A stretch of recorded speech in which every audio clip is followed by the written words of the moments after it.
ଭାଗବତ ଗୀତା ବିଷୟରେ କିଛି ଶୁଣିବା।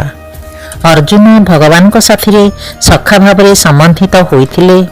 ଅବଶ୍ୟ କୃଷ୍ଣ ଓ ଅର୍ଜୁନଙ୍କର ସଖ୍ୟ ଭାବ ବା ବନ୍ଧୁତା ଏବଂ ଭୌତିକ ଜଗତରେ ଦେଖାଯାଉଥିବା ବନ୍ଧୁତା ମଧ୍ୟରେ ଆକାଶ ପାତାଳ ପ୍ରଭେଦ ଅଛି। ଏ ବନ୍ଧୁତା କୃଷ୍ଣ ଓ ଅର୍ଜୁନଙ୍କର ବନ୍ଧୁତା ଦିବ୍ୟ ଭାବାପନ୍ନ ବନ୍ଧୁତା ଅଟେ, ଯାହାକି ଅନ୍ୟ ପକ୍ଷରେ ସମ୍ଭବପର ହୋଇନପାରେ।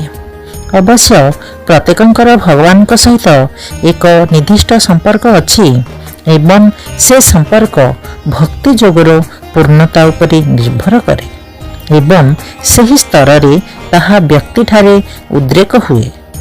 କିନ୍ତୁ ଆମ ଜୀବନର ବର୍ତ୍ତମାନ ଅବସ୍ଥାରେ ଆମ୍ଭେମାନେ ଯେ କେବଳ ଭଗବାନଙ୍କୁ ଭୁଲି ଯାଇଛେ ତାହା ନୁହେଁ, ଭଗବାନଙ୍କ ସହ ଥିବା ଆମର ଶାଶ୍ୱତ ସମ୍ବନ୍ଧକୁ ମଧ୍ୟ ଭୁଲି ଯାଇଛେ।